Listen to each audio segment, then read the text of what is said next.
The initial shock had settled, the obvious leads explored. Yet, for Detective Inspector Evelyn Reed, the pieces stubbornly refused to form a coherent picture.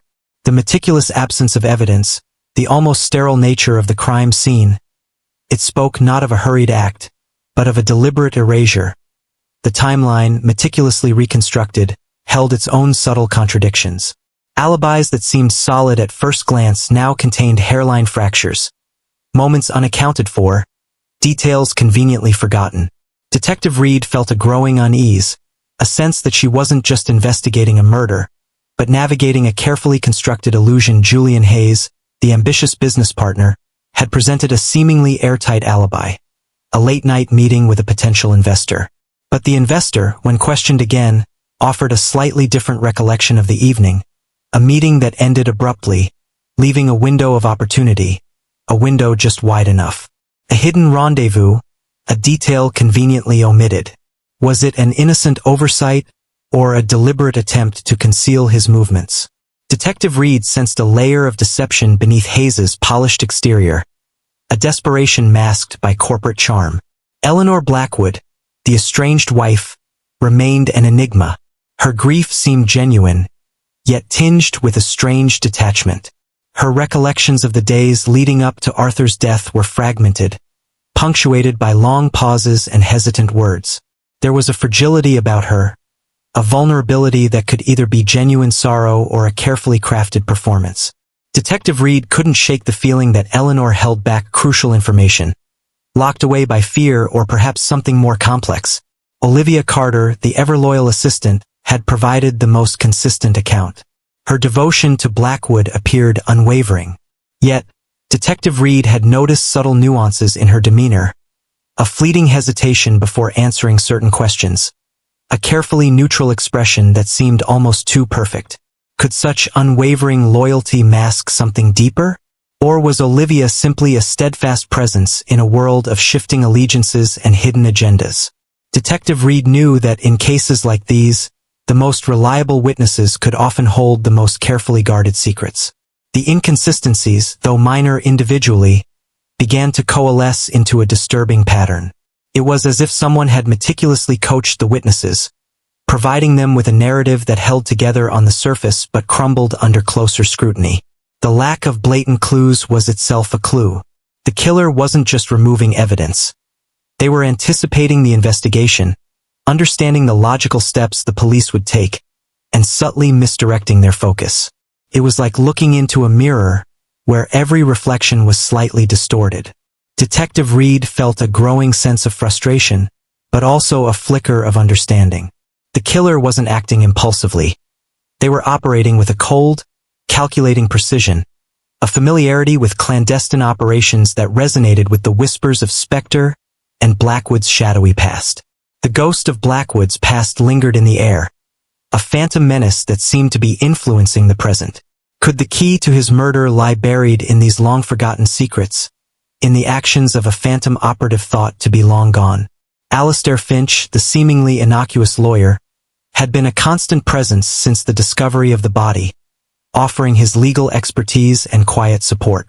His alibi was solid, his demeanor professional and detached.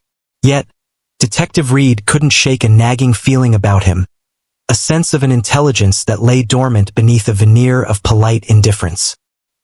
He moved through the investigation like a shadow, observing, listening, offering just enough information to be helpful without revealing anything substantial. Was he merely a concerned legal representative? Or was he a silent observer, a puppet master orchestrating the unfolding events from the periphery? Detective Reed began to analyze the language used by the witnesses, searching for the telltale signs of deception, the carefully chosen words designed to mislead. It was like deciphering a code, where the truth lay hidden beneath layers of carefully constructed falsehoods.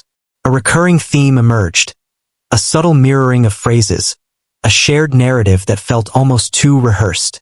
It was as if the witnesses, consciously or unconsciously, were echoing a carefully crafted story.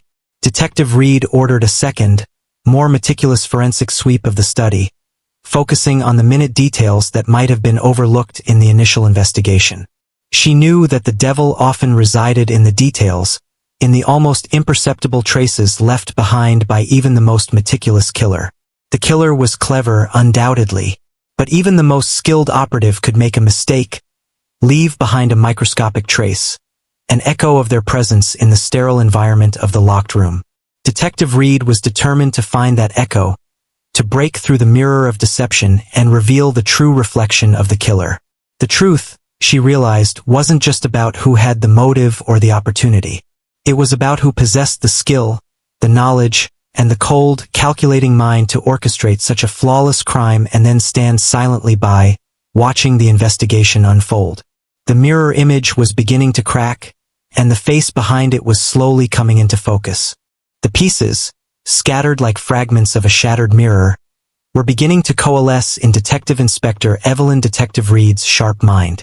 The locked room, the phantom fingerprints, the carefully orchestrated disappearance of the disgruntled employee, each anomaly, initially a dead end, now pointed towards a chillingly sophisticated hand at play. The technical jargon, dismissed initially as random noise, had become an insistent whisper in the back of her thoughts. Felt deliberate, not something a casual killer would leave behind. It spoke of a specific skill set, a familiarity with clandestine operations. Driven by a hunch, a nagging feeling that the key lay buried in the victim's past, Detective Reed had delved into Arthur Blackwood's long-forgotten international dealings. Years ago, Blackwood had been involved in ventures that skirted the edges of legality, dipping his toes into a world of shadows and secrets. And it was in those dusty files, amidst redacted documents and vague intelligence reports, that the name surfaced. Spectre. A highly skilled operative, a ghost in the machine, known for their expertise in infiltration, communication, and vanishing without a trace. Spectre had been involved in a critical mission that went disastrously wrong, leading to their supposed disappearance. But the files offered no concrete identity, only whispers of their exceptional abilities. The connection, initially a faint spark, began to ignite as Detective Reed cross-referenced Spectre's rumored skills with the peculiarities of the Blackwood murder. The lack of forced entry, the wiped-clean crime scene, the almost supernatural ability of the killer to evade detection.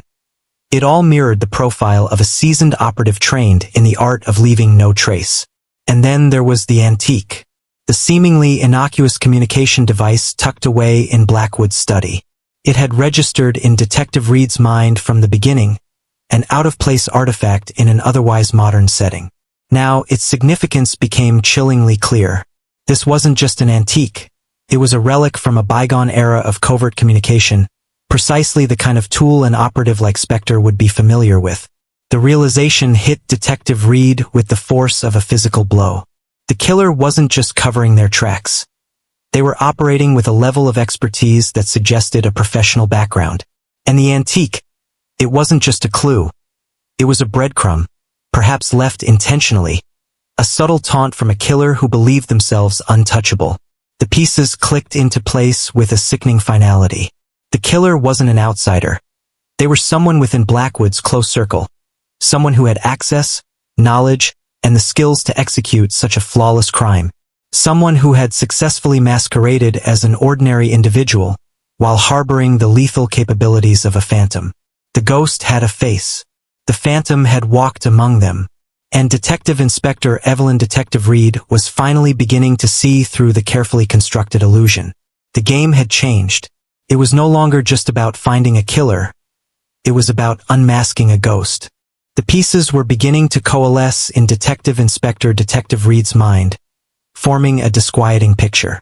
Each meticulously erased clue, each carefully constructed alibi, pointed not to a clumsy offender, but to someone operating with precision, with a chilling understanding of how investigations unfold. The ghost of Arthur Blackwood's past, the whispers of Spectre, were no longer just echoes. They were solidifying, taking on a tangible form.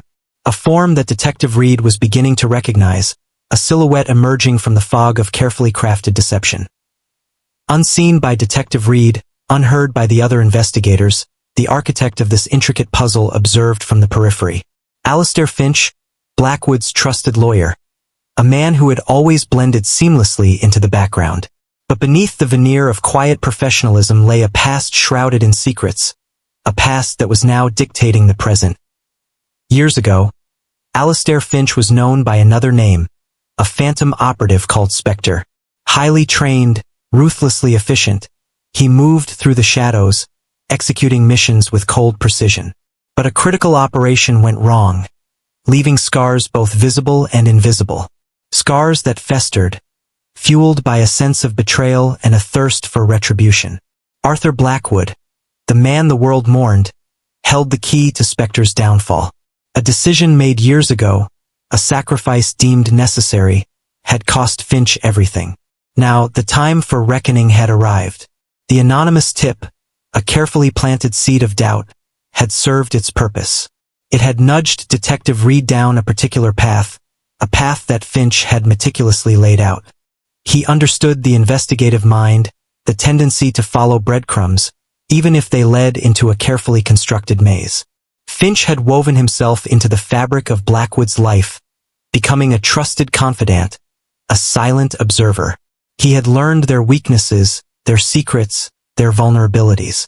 And he had used this knowledge to orchestrate his deadly game, ensuring that suspicion fell elsewhere, that the focus remained far from him. Julian Hayes, with his ambition and hidden debts, became a convenient target. Finch had subtly guided the investigation towards him, knowing his shady dealings would raise red flags. The missing employee, a loose end, had been dealt with swiftly and efficiently. Another layer of misdirection expertly applied. Every digital footprint erased, every physical trace meticulously cleaned. Finch operated in the shadows, a ghost in the machine, leaving behind only echoes of his presence. He moved with the confidence of someone who had spent years honing his skills in the art of disappearing. But Detective Reed was not easily deterred. A gut feeling, an instinct honed by years of solving the unsolvable, told her that something was fundamentally wrong. The pieces fit too neatly, the lack of evidence too convenient. It was as if the crime scene had been sanitized. She began to suspect that the killer wasn't just covering their tracks. They were actively playing them, anticipating their moves, guiding their inquiries, like a puppeteer manipulating marionettes.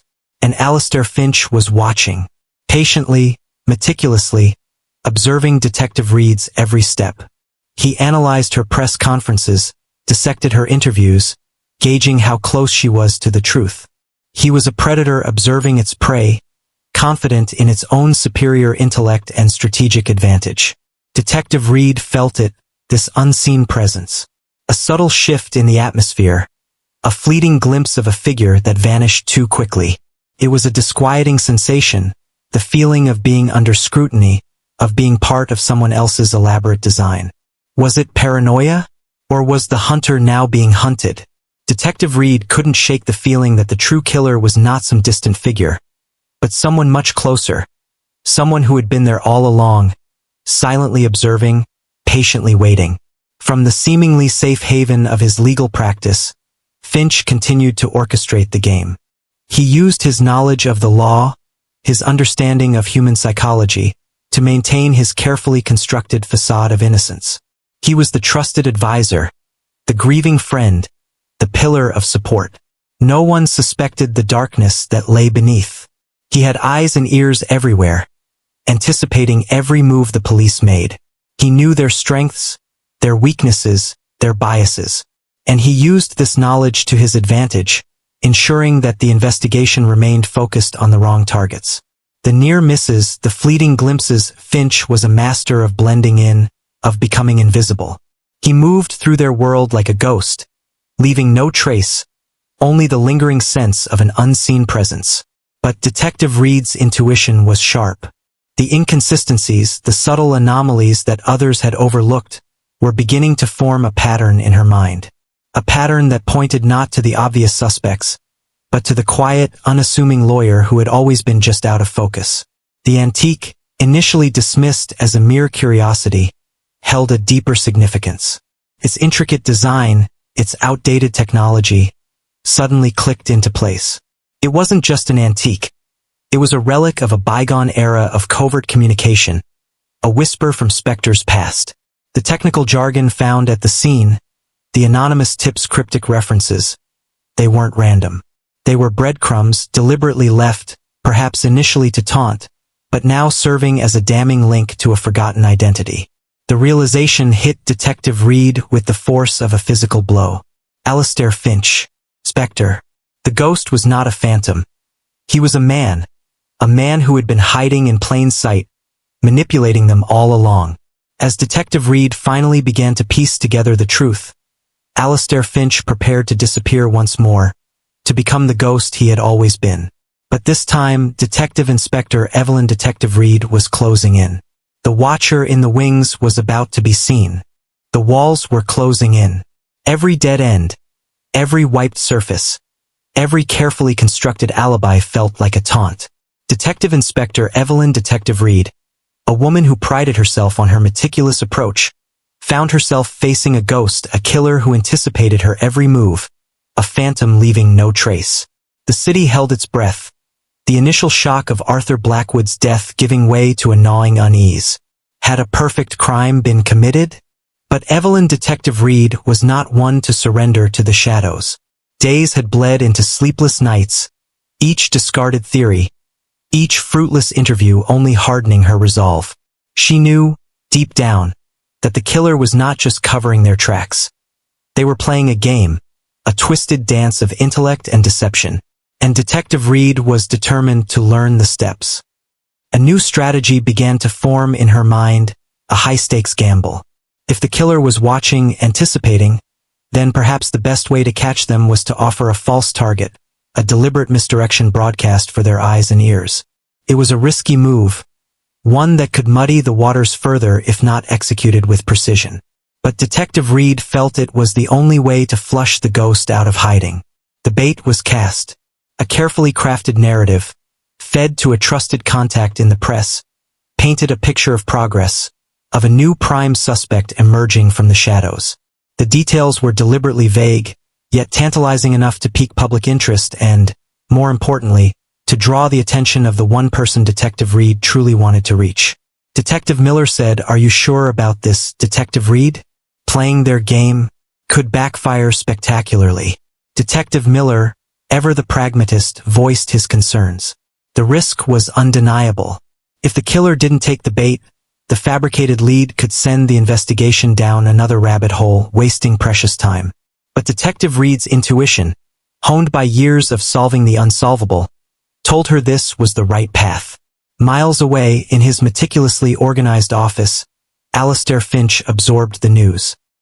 His carefully constructed facade of grief and cooperation remained intact, but beneath the surface, the ripple effect of Detective Reed's gambit began to spread. The fabricated evidence, the named suspect, it was a deviation from the narrative he had so meticulously crafted. Alistair Finch said, "I need you to look into something for me. This new development in the Blackwood case. I need to know everything." The reaction was precisely what Detective Reed had hoped for.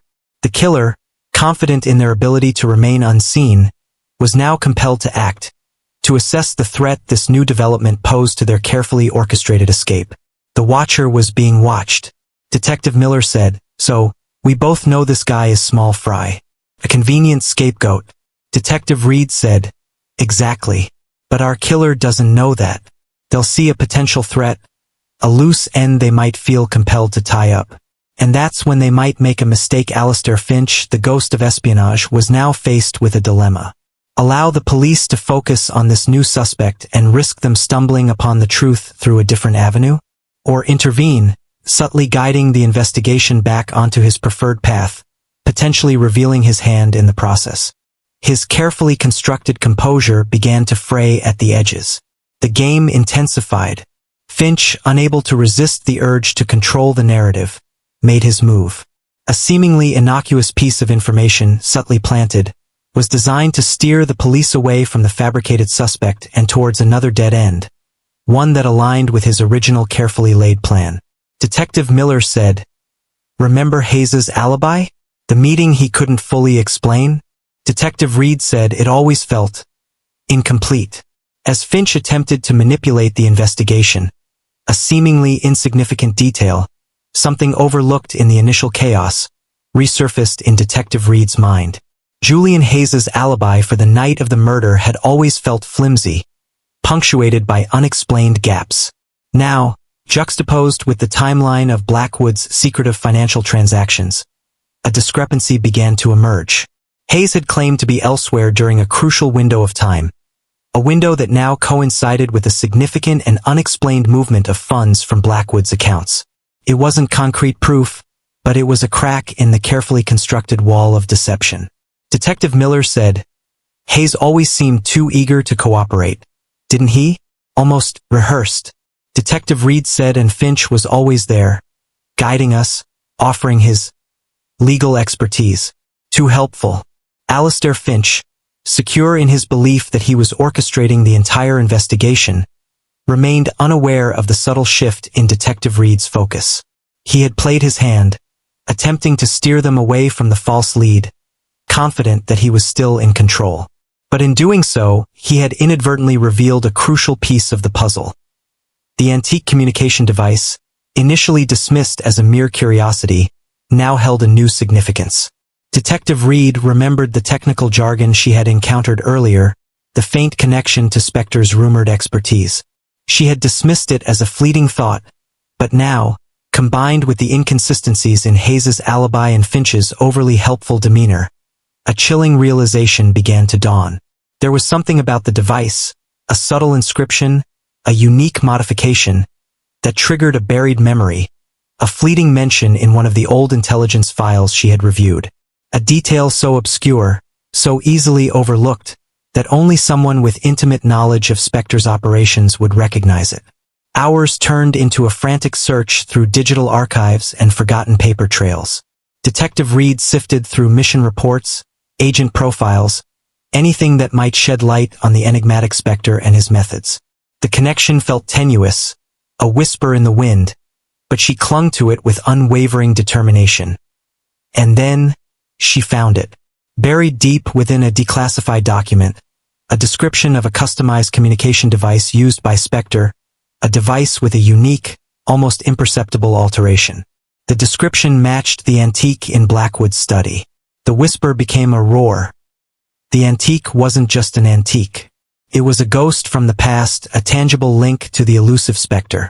And if Spector was connected to this device, and this device was in Blackwood's study, the pieces began to fall into place with terrifying clarity. Finch's constant presence, his subtle guidance, his almost imperceptible reactions to the investigation's twists and turns, it all pointed to a deeper involvement than just that of a family lawyer. And Hayes's shaky alibi, perhaps not a direct act of murder, but a consequence of something else entirely. Detective Reed said Hayes wasn't the killer. He was being manipulated, used. Detective Miller said, by Finch? But why? Detective Reed said, Spector doesn't leave loose ends. Hayes's unexplained meeting. It wasn't an alibi. It was a setup. A way to muddy the waters, to provide another potential suspect. And Finch was orchestrating it all from the shadows. A final, crucial piece of evidence surfaced, something so minute, so easily missed, that it had eluded initial forensic analysis. But with Detective Reed's focused attention now directed at Alistair Finch, this tiny detail spoke volumes.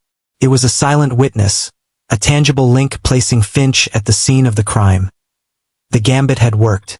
The false lead had flushed out a reaction, a subtle overcorrection that had finally exposed the watcher in the wings. The ghost was no longer invisible.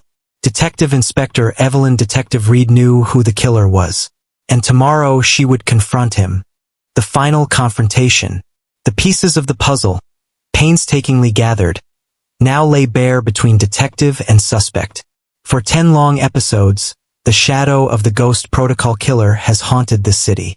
A phantom, erasing his own existence while meticulously orchestrating a deadly game.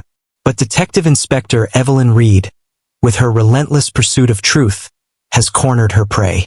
The unassuming lawyer, Alistair Finch, the man who moved through Blackwood's life like a whisper, is finally in the spotlight. We've seen him before, haven't we? A fixture in Blackwood's world, a silent observer.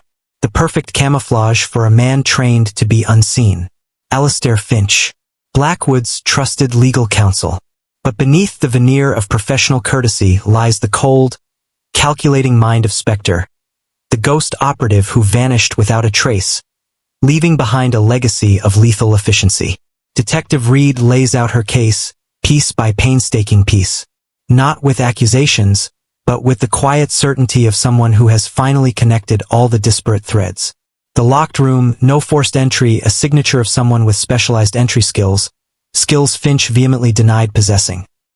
The lack of forensic evidence, not an oversight but a deliberate act of sanitization by a trained professional. The seemingly random technical jargon, a breadcrumb leading back to Spectre's known areas of expertise. The staged suicide of the former employee, a crude attempt to mislead, yet bearing the hallmarks of someone accustomed to creating diversions. The anonymous tip, not from a concerned citizen, but a carefully planted piece of misinformation. The booby trap in the warehouse, a stark reminder of the killer's lethal capabilities. Each step of the investigation, Finch had anticipated, countered, and subtly redirected. Reed's gamble, the deliberate leak of false information, a calculated risk that finally cracked Finch's carefully constructed facade. His reaction, the subtle shift in his alibi, the desperate attempt to further implicate another suspect, a telltale sign for a detective who had learned to read the silences as much as the words. And then, the final piece, uncovered through relentless digging, a tangible link between Alistair Finch and Arthur Blackwood's shadowy past. A secret they shared, a betrayal that festered, a motive finally brought to light. The ghost of Spectre had a very real reason to seek revenge. Reed said, Mr. Finch, all the carefully erased trails, the intricate misdirection, it all leads back to you. Spectre didn't just vanish. He simply changed his name and waited for the opportune moment to settle a debt long overdue. Finch's said detective, with all due respect, your theories are fanciful, circumstantial at best. I am a lawyer, a pillar of this community. I had no motive, no means, and certainly no training in such clandestine activities. But the past has a way of resurfacing, doesn't it, Mr. Finch? The mission that went wrong. The man who was left behind. Arthur Blackwood may have buried those secrets deep, but the ghost of Spectre never truly rested. Reed said, this photograph, Mr. Finch, taken years ago, and this isn't just random characters. It's a cipher, one used exclusively by your unit. A message detailing your extraction being compromised by Arthur Blackwood. He left you behind, Mr. Finch. Left you for dead. Finch's said he said it was necessary. For the greater good. Reed said, the greater good rarely justifies leaving a man to die, Mr. Finch. And it certainly doesn't justify murder. You meticulously planned this, didn't you? Exploiting your position, using your skills to erase yourself from the scene, to misdirect us at every turn. The locked room was child's play for someone with your expertise. You were watching us, weren't you? Observing our progress, anticipating our moves. The anonymous tip, the staged suicide, all designed to send us down blind alleys while you remained hidden in plain sight. Finch's said, you were persistent, detective. More so than I anticipated. Reed said justice has a way of finding its path, Mr. Finch. No matter how carefully you try to erase it. But there was another observer, wasn't there? Someone who saw through the carefully constructed facade. Olivia Carter, Blackwood's loyal assistant. She noticed things, inconsistencies, small details that didn't quite fit. Reed said Ms. Carter, though initially grieving, provided crucial insights. She noticed your unusual interest in the technical aspects of the crime scene, your almost imperceptible reactions to certain pieces of information. She remembered a hushed phone call, a coded conversation you had weeks before the murder. She didn't understand it then, but it planted a seed of doubt. Driven by her loyalty to Blackwood and her growing suspicion of you, she subtly guided our investigation, offering pieces of the puzzle without fully revealing her hand. She saw the ghost lurking beneath the surface. Finch said, the secretary? She suspected? Reed said, loyalty can be a powerful motivator, Mr. Finch, just as revenge was for you. Finch said, so, It ends here. Reed said, yes, Mr. Finch. It ends here. The ghost has finally been seen. Alistair Finch, the meticulous lawyer, the phantom operative known as Spectre, is finally brought to justice. His intricate web of deceit, woven with the precision of a master spy, has been unraveled by the tenacity of one determined detective and the quiet observations of an unexpected ally. The locked room mystery is solved. The ghost finally captured. The shadows of the past can stretch long and cold, but ultimately, the light of truth will always find its way. The Ghost Protocol Killer's game is over. Like, subscribe our channel and thanks for watching the full video to relive the chilling investigation and witness every twist and turn in the Ghost Protocol Killer.